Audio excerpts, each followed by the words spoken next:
सच के साथ। नमस्कार, सिटी वाराणसी लाइव में आप सभी का स्वागत है। मैं हूं ममता चौरसिया। आइए नजर डालते हैं आज की हेडलाइंस पर।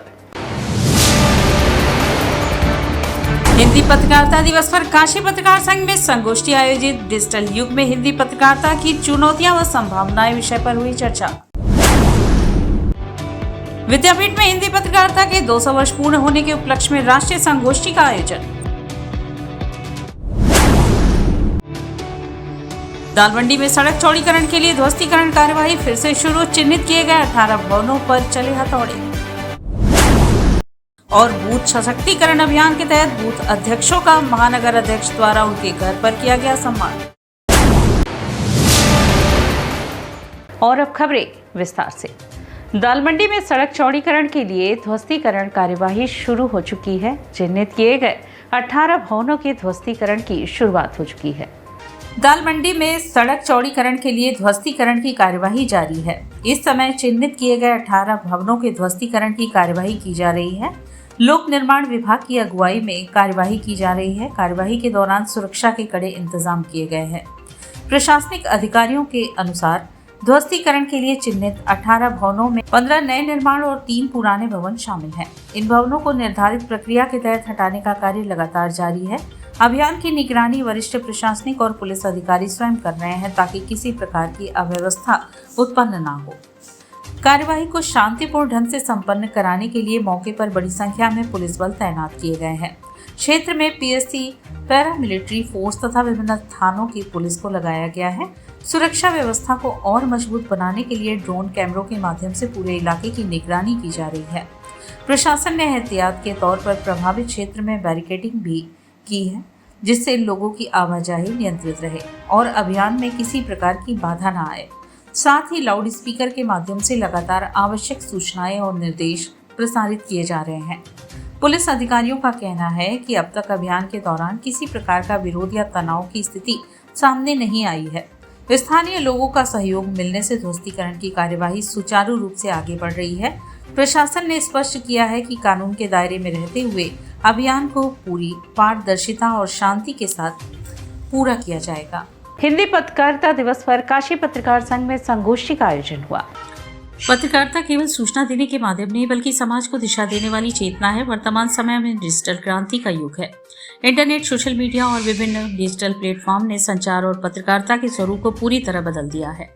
हिंदी पत्रकारिता भी इस परिवर्तन से अछूती नहीं रही। यह विचार शनिवार को काशी पत्रकार संघ की ओर से पराणकर भवन में आयोजित डिजिटल युग में हिंदी पत्रकारिता की चुनौतियां, संभावनाएं, social media, fake news, digital platform और बदलती पाठक संस्कृति विषयक संगोष्ठी में वक्ताओं ने व्यक्त किए। वरिष्ठ साहित्यकार डॉक्टर इंदिवर ने कहा कि हिंदी पत्रकारिता का विस्तार अभूतपूर्व रूप से बढ़ा है और यह वैश्विक स्तर पर करोड़ों पाठकों तक पहुंच रहा है। किंतु इस तकनीकी विकास के साथ अनेक चुनौतियां भी सामने आई हैं। सबसे बड़ी चुनौती फेक न्यूज और भ्रामक सूचनाओं की है। सोशल मीडिया पर बिना सत्यापन की खबरें तेजी से प्रसारित हो जाती हैं, जिससे समाज में भ्रम, तनाव और अविश्वास की स्थिति उत्पन्न होती है। इससे मीडिया को बचने की जरूरत है। महात्मा गांधी काशी विद्यापीठ हिंदी विभाग के पूर्व विभागाध्यक्ष प्रोफेसर सुरेंद्र प्रताप सिंह ने कहा, पत्रकारिता की मूल आत्मा सत्य, निष्पक्षता और विश्वसनीयता पर आधारित होती है, लेकिन डिजिटल प्रतिस्पर्धा और त्वरित प्रसारण की होड़ में कई बार इन मूल्यों की उपेक्षा दिखाई देती है। प्रोफेसर श्रद्धानंद ने कहा कि पत्रकारिता में संवेदनाएं आवश्यक हैं। पत्रकारिता कभी एक मिशन हुआ करती थी जिसका उद्देश्य समाज में जागरूकता, न्याय और जनहित को बढ़ावा देना था। समय के साथ यह मिशन कई स्थानों पर व्यवसाय और प्रोफेशन में परिवर्तित होता दिखाई देता है। सोच विचार पत्रिका के संपादक वरिष्ठ साहित्यकार नरेंद्रनाथ मिश्र ने कहा कि बदलती पाठक संस्कृति भी पत्रकारिता के लिए नई चुनौतियां और अवसर लेकर आई है। आज के पाठक त्वरित, संक्षिप्त और तथ्यपरक सामग्री चाहते हैं। ऐसे में तकनीकी दक्षता के साथ साथ विषय की गहराई और विश्वसनीयता पर भी ध्यान देना होगा। मीडिया को आत्ममुग्धता से बाहर निकालकर समाज के प्रति अपनी जवाबदेही को समझना होगा। संगोष्ठी की अध्यक्षता संघ के अध्यक्ष अरुण मिश्र ने किया। अतिथियों का स्वागत महामंत्री जितेंद्र कुमार श्रीवास्तव, संचालन वरिष्ठ पत्रकार हिमांशु उपाध्याय, धन्यवाद कोषाध्यक्ष डॉक्टर जयप्रकाश श्रीवास्तव ने किया। इस मौके पर साहित्यकार वेनी माधव मिश्र, जिला लाइब्रेरियन कंचन सिंह परिहार, शिव कुमार पराग, शैलेंद्र कुमार मासूम, पूर्व अध्यक्ष बीबी यादव व डॉक्टर अत्रि भारद्वाज, पूर्व महामंत्री अखिलेश मिश्रा, उपाध्यक्ष सुनील शुक्ला, प्रेस क्लब के अध्यक्ष चंदन रूपानी आदि मौजूद थे। डिजिटल युग में हिंदी पत्रकारिता के सामने चुनौतियां और संभावनाएं। मैं समझता हूं कि बदलते परिवेश में, ग्लोबलाइजेशन के इस दौर में हिंदी पत्रकारिता के सामने बहुत सारी चुनौतियां हैं। उन चुनौतियों में मैं समझता हूं फेक न्यूज़ है, जो पाठकों तक इतनी जल्दी ज़रूर पहुंच जा रही है, इससे भ्रम की स्थिति है। तो उन चुनौतियों से कैसे निपटा जाए, उसके क्या उपाय हो सकते हैं, इस पे बहुत सारे लोगों के अपने विचार आए। और मैं समझता हूं कि एक गौरवशाली इतिहास रहा है हिंदी पत्रकारिता का, और हम सबके शिखर पुरुष हिंदी पत्रकारिता के प्राणकर जी ने जो एक अलख जगाई, एक लौ जलाई, वो आने वाले दिनों में भी, आने वाले वर्षों में भी हिंदी पत्रकारिता को एक मानदंड स्थापित करता रहे। इस पे हम सबको कोशिश करनी चाहिए। इसीलिए काशी पत्रकार संघ की ओर से यह कार्यक्रम का आयोजित किया गया। विद्यापीठ में हिंदी पत्रकारिता के 200 वर्ष पूर्ण होने के उपलक्ष्य में राष्ट्रीय संगोष्ठी का आयोजन हुआ। महात्मा गांधी काशी विद्यापीठ के महामना मदन मोहन मालवीय हिंदी पत्रकारिता संस्थान और पत्रकारिता एवं जनसंचार विभाग द्वारा हिंदी पत्रकारिता के 200 वर्ष पूर्ण होने के उपलक्ष्य में डिजिटल युग में हिंदी पत्रकारिता के विषय पर 1 दिवसीय राष्ट्रीय संगोष्ठी का आयोजन किया गया। आयोजित संगोष्ठी का मुख्य उद्देश्य डिजिटल युग में हिंदी पत्रकारिता का महत्व, विकास एवं पत्रकारिता के बदलते स्वरूप पर विशेष चर्चा करना था। पत्रकारिता संस्थान की ओर से आयोजन संगोष्ठी में मुख्य अतिथि प्रेम शुक्ला, राष्ट्रीय प्रवक्ता भारतीय जनता पार्टी सारस्वत, अतिथि उत्तर प्रदेश राज्य मंत्री हंसराज विश्वकर्मा, मुख्य वक्ता प्रबल प्रताप सिंह, पूर्व समूह संपादक न्यूज 80 ग्रुप निदेशक डॉक्टर नागेंद्र कुमार सिंह, महामना मदन मोहन मालवीय हिंदी पत्रकारिता संस्थान और संरक्षक प्रोफेसर आनंद कुमार त्यागी, कुलपति महात्मा गांधी काशी विद्यापीठ वाराणसी शामिल रहे। दर्जा प्राप्त मंत्री हंसराज विश्वकर्मा ने राष्ट्रीय हित पत्रकारिता और वर्तमान समय के बदलते मीडिया स्वरूप को लेकर खुलकर अपनी बातें रखी। उन्होंने स्पष्ट शब्दों में कहा कि सरकार और संगठन का मूल मंत्र राष्ट्र प्रथम है और देश के हित से ऊपर कोई भी नहीं हो सकता। मंत्री हंसराज विश्वकर्मा ने सख्त लहजे में चेतावनी देते हुए कहा कि चाहे कोई सपा, भाजपा, कांग्रेस या किसी भी राजनीतिक दल से जुड़ा व्यक्ति क्यों न हो, यदि कोई देश की सुरक्षा, स्वाभिमान या राष्ट्रीय हित के साथ खिलवाड़ करेगा तो उसके खिलाफ कठोर कानूनी कार्यवाही होनी तय है। उन्होंने कहा, राष्ट्र के लिए चाहे कोई भी खतरा पैदा करेगा, उसके ऊपर सख्त कार्यवाही होनी तय है। देश में हिंदी का महत्व है, पूरे वर्ल्ड में, पूरे संसार में हिंदी का भी कोई छोड़ नहीं है। तो निश्चित तौर पर पत्रकारिता के जहाँ तक सवाल है, मैं अपने प्रधानमंत्री का बहुत बहुत बधाई देना चाहता हूँ। जो लिखल पढ़म था उसको डिजिटल में कन्वर्ट करके जितना शीघ्रता से शीघ्रता आप लोग समाचार को पहुँचा देते हैं, इसके लिए आप सभी पत्रकार को, अपने प्रधानमंत्री जी को बहुत बहुत बधाई। गर्मी को देखते हुए वाराणसी में न्यायालय के समय में फेरबदल की गई है। 1 जून से न्यायालय का समय सुबह 7 बजे से दोपहर 1 बजे तक होगा। भीषण गर्मी और हीट वेव को देखते हुए तथा हाई कोर्ट के दिशा निर्देशों के अनुपालन में the central bar association Varanasi की एक महत्वपूर्ण बैठक आयोजित की गई। बैठक में सर्वसम्मति से प्रस्ताव पारित कर न्यायालय के कार्य समय में बदलाव करने का निर्णय लिया गया। दी सेंट्रल बार एसोसिएशन के अध्यक्ष प्रेम प्रकाश सिंह गौतम ने बताया कि आगामी 1 जून से न्यायालय का संचालन सुबह 7 बजे से दोपहर 1 बजे तक किया जाएगा। उन्होंने कहा कि अत्यधिक गर्मी और हीट वेव की स्थिति को देखते हुए अधिवक्ताओं, न्यायिक कर्मियों एवं वादकारियों की सुविधा और सुरक्षा के लिए यह निर्णय लिया गया है। उन्होंने सभी अधिवक्ताओं एवं मुकदमों से जुड़े पक्षकारों से अपील करते हुए कहा कि वे निर्धारित समय के अनुसार न्यायालय पहुंचे और अपने मुकदमों की सुनवाई एवं अन्य आवश्यक कार्य सुबह 7 बजे से दोपहर 1 बजे के बीच ही संपन्न कराएं। बार एसोसिएशन का मानना है कि बढ़ते तापमान के बीच यह व्यवस्था न्यायालय से जुड़े सभी लोगों को राहत प्रदान करेगी तथा न्यायिक कार्य भी सुचारू रूप से संचालित होते रहेंगे। अप्रैल में ही लास्ट में एक प्रस्ताव पास करा के हाईकोर्ट भेजा था और उस पर संज्ञान लेते हुए कल एक फैक्स आया हाईकोर्ट से कि 1 जून से कचहरी सुबह 7 से 1 चलेगी, 10:30 से 11 लंच रहेगा। अरे बात की जाए तो काफ़ी गर्मी नौतपा का भी असर देखने को मिल रहा है। अधिवक्ताओं की बात की जाए तो किस तरह से उनके लिए नहीं, देखिए ज़्यादातर अधिवक्ता जो है ये जो हाईकोर्ट का आदेश आया है उससे खुश हैं, क्योंकि सुबह एक समय आते वक्त तो धूप नहीं लगेगा और जिसका काम रहेगा वो रुकेगा, जिसका नहीं रहेगा वो चला जाएगा।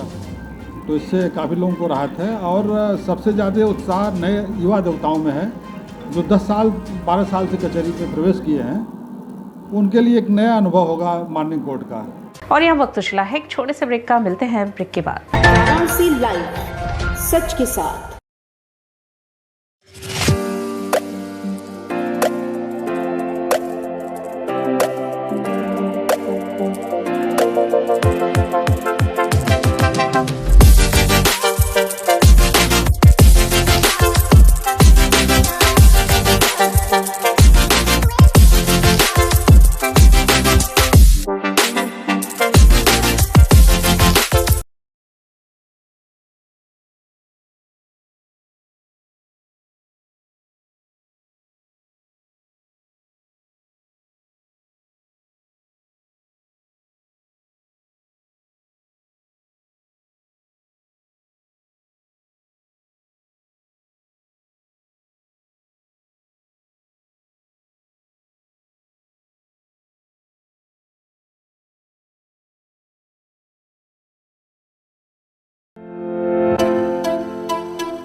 Facilities of Navneeta Kuvar Public School: quality education, well qualified faculty, dance, vocal, instrumental music, robotics, art and craft, skating, karate classes, indoor and outdoor activities, use playground for kindergarten and various types of games, math, physics, biology, chemistry lab and smart library, well maintained computer lab and classes, highly secure and GPS track conveyance facilities, educational based activities using technique tools and interesting methods for student. Navneeta Kuvar Public School, Swahi near BHU Hyderabad Gate, Varanasi. Mobile number 7311128462. Navneeta Kuvar Public School. Varanasi live, सच के साथ। और break के बाद पुनः आपका स्वागत है। बूथ सशक्तिकरण अभियान के तहत बूथ अध्यक्षों का सम्मान किया गया। शनिवार को दक्षिणी विधानसभा के अंतर्गत मध्यमेश्वर एवं काशी विश्वनाथ मंडल में चल रहे बूथ सशक्तिकरण अभियान के तहत बूथ संख्या 133, 34, 215, 233, 234, 245, 246, 276, 278 के अध्यक्षों के घर पर जाकर महानगर अध्यक्ष प्रदीप अग्रहरी ने बाबा विश्वनाथ का फटका पहनाकर उनका सम्मान किया। सम्मानित होने वाले बूथ अध्यक्ष क्रमशः हेमंत विश्वकर्मा, दीपक अग्रहरी, मनोज प्रजापति, अरविंद मोदनवाल, दीपक गुप्ता, विनय गुप्ता, कमलेश साहनी, रोशन गुप्ता, सूरज पांडे, अंगद साहनी रहे। इस अवसर पर महानगर अध्यक्ष प्रदीप अग्रहरी ने कहा कि भारतीय जनता पार्टी का संगठन बूथ स्तर की मजबूती के आधार पर निरंतर आगे बढ़ रहा है। उन्होंने सभी बूथ अध्यक्षों को निर्देशित करते हुए कहा कि प्रत्येक बूथ पर 11 सदस्यों की सक्रिय बूथ कमेटी का गठन शीघ्र पूर्ण किया जाए। यह कमेटी 21 सदस्यों तक हो सकती है, जिसमें सोशल मीडिया संयोजन, मन की बात संयोजक एवं पन्ना प्रमुख की महत्वपूर्ण भूमिका होगी। मन की बात बूथों पर सुनानी है और सरल ऐप पर अपलोड भी करना है। पन्ना प्रमुख बनाकर व्यापक जनसंपर्क अभियान अभी से शुरू करना है। उन्होंने कहा कि आगामी चुनावों को देखते हुए अभी से संगठनात्मक तैयारी युद्ध स्तर पर प्रारंभ कर दी जाए, जिससे केंद्र एवं प्रदेश सरकार की जन कल्याणकारी योजनाओं को जन जन तक पहुंचाया जा सके। इस अवसर पर प्रमुख रूप से बबलू सेठ, सुधीर त्रिपाठी, राहुल मिश्रा, कीर्ति रंजन शर्मा, राकेश यादव, उत्तम चक्रवाल, बसंत यादव, अजय शर्मा, संजय चौरसिया, ओम प्रकाश गुप्ता, शिवम मौर्य, हर्षित चौरसिया, अशोक कुमार पांडे, प्रमीण पांडे, अजय गुप्ता, योगेश वर्मा, सौरभ साहनी, दिलीप साहनी आदि रहे। 9 दिवसीय संगीतमय श्री राम कथा का 9वां आयोजन 1 जून से जैतपुरा के बागेश्वरी देवी प्रांगण में आयोजित होगा। अखिल भारतीय सनातन न्यास जैतपुरा वाराणसी द्वारा आयोजित विश्व कल्याणार्थ एवं भारत में सुख समृद्धि एवं राष्ट्र हित के लिए समर्पित 9 दिवसीय मानस नवान पारायण यज्ञ एवं श्री राम कथा संगीत में पूज्य संत पातालपुरी पीठाधीश्वर अनंत श्री विभूषित श्रीमद जगत गुरु नरहरियानंद द्वाराचार्य श्री बालक देवाचार्य जी महाराज काशी के श्रीमुख से हम समस्त भक्तजन श्री राम कथा का श्रवण करेंगे, जिसका अधिक मास के दौरान महत्व बढ़ जाता है। उक्त जानकारी शनिवार को पातालपुरी मठ में आयोजित पत्रकार वार्ता के दौरान पदाधिकारियों ने दी। पदाधिकारियों ने बताया कि इस कार्यक्रम को भव्य बनाने हेतु 1 जून 2026 दिन सोमवार को सुबह 7:30 बजे भव्य कलश शोभा यात्रा जैतपुरा स्थित मां बागेश्वरी देवी के प्रांगण से जैतपुरा, नागकुआ, डिगिया प्लाट, राजापुरा होते हुए गोपाल बाग कॉलोनी से पुनः कथा स्थल पर जाकर संपन्न होगा। इसमें 101 सौभाग्यवती महिलाएं अपने सिर पर कलश नारियल लेकर चलेंगे तथा डमरू दल के भक्तगण तथा बच्चे महिलाएं पुरुष राम नाम का संकीर्तन एवं सनातन धर्म की जय, प्रभु श्री राम की जय, हर हर महादेव का जयकारा लगाते हुए चलेंगे। कथा के मुख्य यजमान रवि प्रकाश जायसवाल अपनी धर्मपत्नी ममता जायसवाल के साथ पोथी लेकर चलेंगे। इस अवसर पर पूज्य संत जन द्वाराचार्य मानस मर्मज्ञ बालक देवाचार्य महाराज जी उपस्थित रहेंगे तथा सायंकाल 7 बजे कथा पंडाल में पूज्य संतों के करकमलों द्वारा कथा का शुभारंभ होगा, जिसमें दीप प्रज्वलन के माध्यम से कथा का विधिवत शुभारंभ होगा। कथा के 10वें दिन कथा पंडाल में विशाल भंडारे का आयोजन किया गया है।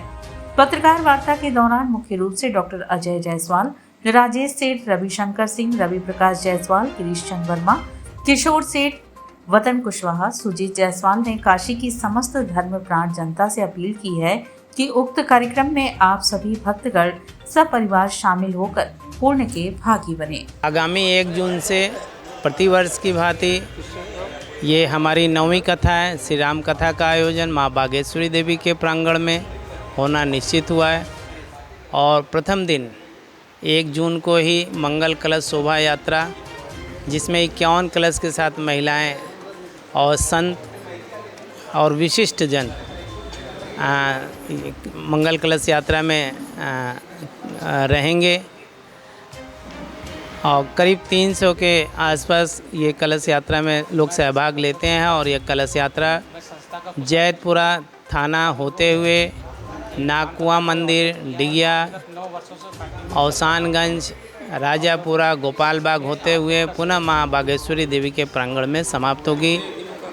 सुबह ये 7 बजे शोभा यात्रा शुरू होगी और प्रतिदिन 7 से 10 सायं 7 से 10 पातालपुरी पीठाधीश्वर अनंत श्री विभूषित श्रीमद जगत गुरु नारायणानंद द्वाराचार्य श्री बालक देवाचार्य जी महाराज के मुखारी बंधु से हम लोग कथा का श्रवण करेंगे। सामने घाट स्थित जजेस गेस्ट हाउस में पौधारोपण कर पर्यावरण संरक्षण का संदेश दिया गया। गंगा तट पर हरित वातावरण के निर्माण और पर्यावरण संरक्षण के उद्देश्य से आज सामने घाट स्थित जजेस गेस्ट हाउस परिसर में भव्य पौधारोपण कार्यक्रम का आयोजन किया गया। कार्यक्रम का नेतृत्व गंगा हरितिमा अभियान के ब्रांड एम्बेसडर एवं पर्यावरण संरक्षण के लिए निरंतर कार्यरत पर्यावरण ऋषि अनिल कुमार सिंह ने किया। इस अवसर पर कुल 51 फलदार, छायादार एवं सुगंधित पौधों का रोपण किया गया तथा उपस्थित लोगों को पर्यावरण, स्वच्छता और जल संरक्षण के प्रति जागरूक किया गया। कार्यक्रम की शुरुआत वृक्षों के महत्व पर चर्चा और प्रकृति के प्रति सम्मान व्यक्त करते हुए वृक्ष देव मल्लिका आम के पूजन से हुई।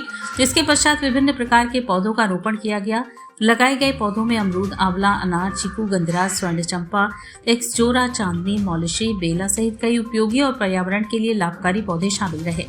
इन पौधों का चयन इस प्रकार किया गया कि भविष्य में यह क्षेत्र हरियाली से आच्छादित होने के साथ साथ जैव विविधता को भी बढ़ावा दे सके। कार्यक्रम को संबोधित करते हुए पर्यावरण ऋषि अनिल कुमार सिंह ने कहा कि वर्तमान समय में पर्यावरण संरक्षण केवल एक सामाजिक दायित्व नहीं बल्कि मानव जीवन की आवश्यकता बन चुकी है। उन्होंने कहा कि बढ़ते प्रदूषण, घटते भूजल स्तर और जलवायु परिवर्तन जैसी चुनौतियों से निपटने के लिए प्रत्येक व्यक्ति को पौधारोपण के साथ साथ पौधों के संरक्षण का भी संकल्प लेना होगा। उन्होंने इस बात पर विशेष जोर दिया कि केवल पौधे लगाना ही पर्याप्त नहीं बल्कि उनकी नियमित देखभाल और संरक्षण भी उतना ही आवश्यक है। गंगा तट पर आयोजित इस कार्यक्रम में उपस्थित सभी लोगों को स्वच्छता, पौधारोपण और पौधा संरक्षण की शपथ दिलाई गई। अनिल कुमार सिंह ने सभी से अपील किया कि वे अपने घर, मोहल्ले, विद्यालय, कार्यालय और सार्वजनिक स्थलों पर अधिक से अधिक पौधे लगाएं तथा जल संरक्षण के उपायों को भी अपने दैनिक जीवन का हिस्सा बनाएं। उन्होंने कहा कि स्वच्छ पर्यावरण और सुरक्षित जल स्रोत आने वाली पीढ़ियों के लिए सबसे बड़ा उपहार होंगे।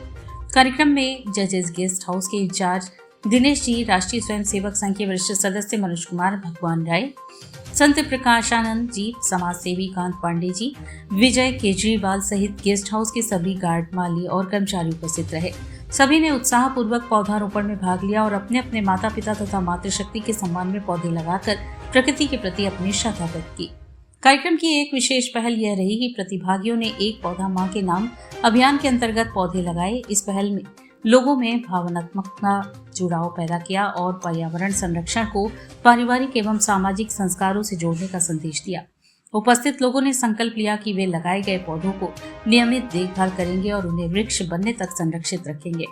स्थानीय नागरिकों ने इस आयोजन की सराहना करते हुए कहा कि गंगा किनारे इस प्रकार के पौधारोपण कार्यक्रम न केवल पर्यावरण को लाभ पहुंचाते हैं बल्कि लोगों में प्रकृति के प्रति जिम्मेदारी की भावना भी विकसित करते हैं।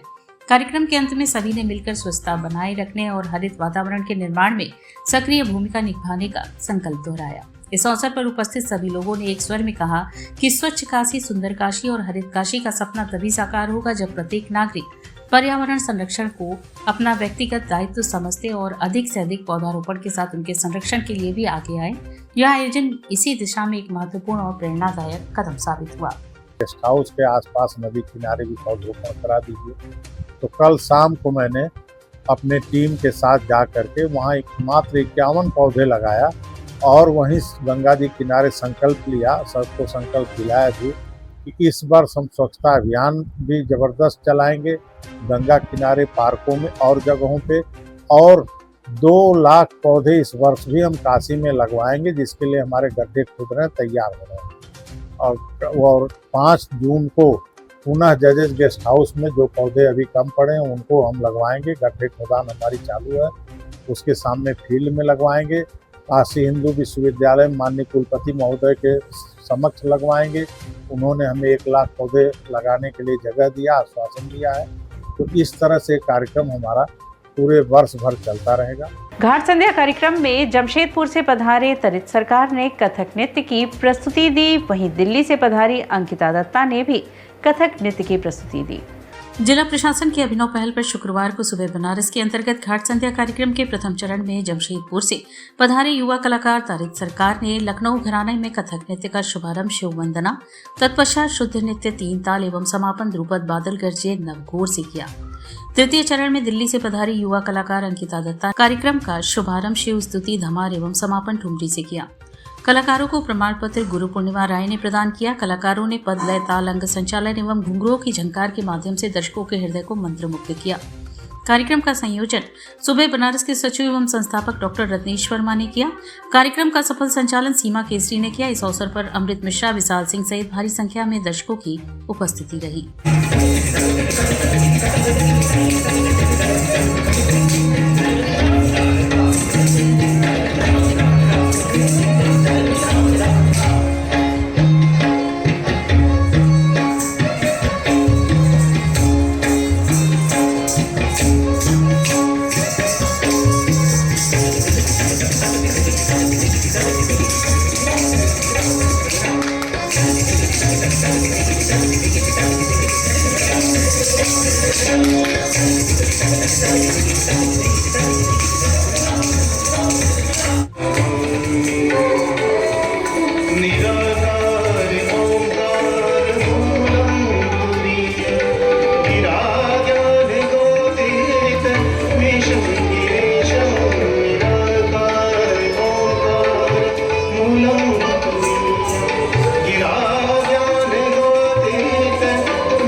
संत कंवर राम सिंधी युवा समिति द्वारा एसपीएल क्रिकेट टूर्नामेंट का आयोजन हुआ। संत कंवर राम सिंधी युवा समिति के तत्वाधान में हर वर्ष की भांति इस समय भी एसपीएल क्रिकेट टूर्नामेंट का आयोजन Sigra doctor Sampurnanand sports stadium में दूधिया रोशनी में आयोजन हुआ, जिसमें कुल 12 टीमें हिस्सा ले रही हैं।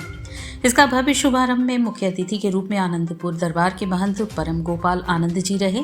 इस दौरान इष्ट देव झूलेलाल के चित्र पर माल्यार्पण व दीप प्रज्वलित कर हुआ व परंपरागत एकता का प्रतीक मशाल भी जलाया गया।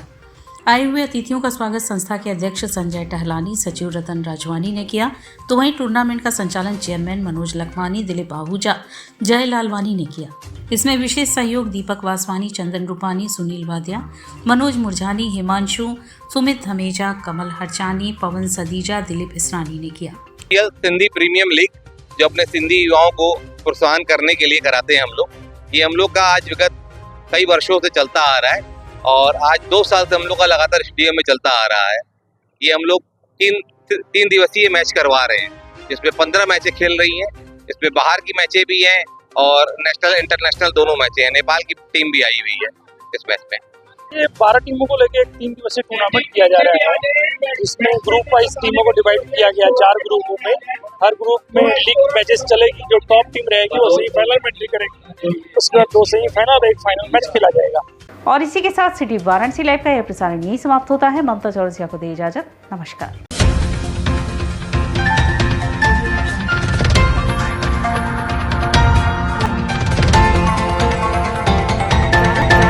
लाइव सच के साथ।